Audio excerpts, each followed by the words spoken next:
बिस्मिल्लाहिर्रहमानिर्रहीम। अस्सलाम वालेकुम दोस्तों, उम्मीद है कि आप सब खैरियत से होंगे। आज हम करेंगे तुर्की के हवाले से बात। हम पाकिस्तानी कौम इस वक्त तुर्की के लिए दुआएं कर सकते हैं और कुछ नहीं दे सकते। ज़्यादा से ज़्यादा दुआएं करें ताकि जो ये हालात हैं उनके पर अभी अल्लाह ताला उन पर रहम फरमाए। आज हम बताएंगे आपको ये 6 फरवरी का मसला क्या है। ये देखें, तुर्की का जो आज का 6 फरवरी का जो ज़िलज़िला आया, पहले एक मरतबा आया, फिर दूसरी बार आया। पहले 7.8 रिकॉर्ड किया गया था, फिर दूसरी बार 7.9 भी बता रहे हैं, 7.6 भी बता रहे हैं। और ये बहुत बड़ी तबाही आ चुकी है। आप देख सकते हैं कि तुर्की के अंदर अब कैसे हालात हैं, और वहाँ पे बर्फ़बारी भी चल रही है, सर्दियाँ भी चल रही हैं। ये एक फैक्ट्री का है, जहाँ फैक्ट्री में लोग काम कर रहे थे, वहाँ पे ये रिकॉर्ड किया गया है कैमरे में, वो दिखा रहे हैं। देखें कैसे झटके आए हैं। अल्लाह ताला हम सब पे रहम फरमाए। और आप आगे भी ऐसे देखते रहेंगे। और 6 फरवरी का जो मैं बता रहा था, ये देखें भाई कैसा। अल्लाह अल्लाह अकबर, अल्लाह अकबर। अल्लाह रहम फरमाए सब मुसलमानों पे, ख़ास करके जहाँ पे ऐसे हालात हुए हैं। अल्लाह उनको सब्र की तौफीक दे और उनको हिम्मत दे इन हालात में रहना। और कई बेचारे जो इस दुनिया से चले गए, ये देखो अल्लाह की ताकत है। हम फिर भी डरते नहीं, सुधरते नहीं, फिर भी गुनाहों को छोड़ते नहीं, अल्लाह की तरफ दौड़ते नहीं। अल्लाह ताला हम सब को ऐसी आफात से, ऐसी मुसीबतों से, ऐसी परेशानियों से हिफाजत में रखें। ये देखो कैसे ज़िलज़िले के झटके आए हैं कि लोग परेशान।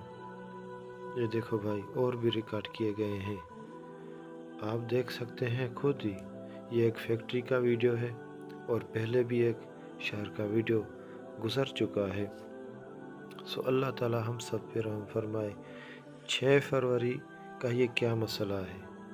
6 फरवरी में पहली बार जब 11 साल पहले फिलिपाइन में एक बड़ा ज़िलज़िला आया था, तारीख वही थी 6 फरवरी 2012 ईस्वी में।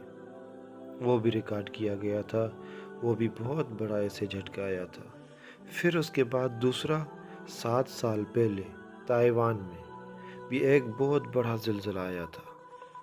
वहाँ पे भी तारीख वही 6 फरवरी 2016 में वो आया था। और उसके बाद अब तीसरी मर्तबा ये फिर तुर्किया के अंदर एक बहुत बड़ा ज़िलज़िला आ चुका है 2023 में, तारीख वही 6 फरवरी। 6 फरवरी का मसला क्या है, 6 फरवरी का मसला क्या, ये अल्लाह ही जानता है।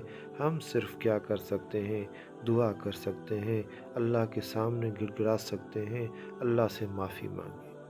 और ख़ास करके जो भी हमारे तुर्क भाई इस हालत में हैं, इस कंडीशन में हैं, अल्लाह उन सब पर रहम फरमाए, अल्लाह उन सब पर रहम फरमाए। और जो भी बेचारे घरों से बेघर हुए हैं इस ठंड की मौसम में, अल्लाह उनको अपने गैबी ख़जानों से मदद फरमाए। यही दुआ करते रहें। हम उनको कुछ और दे नहीं सकते, उनके लिए दुआ ही कर सकते हैं। अल्लाह से दुआ करें कि अल्लाह ताला उन पर रहम फरमाए, अल्लाह पाक उन पर सब्र की उनको तौफीक अता फरमाए। और ये जो बेचारों के घर गिर पड़े हैं, रास्ते टूट पड़े हैं, कोई रास्ता नहीं, इस बर्फ़बारी की मौसम में अल्लाह पाक उन पर रहम फरमाए। दुआ करते रहें। अल्लाह पाक से दुआ है हम सब मुसलमानों को हिफाजत में रखे।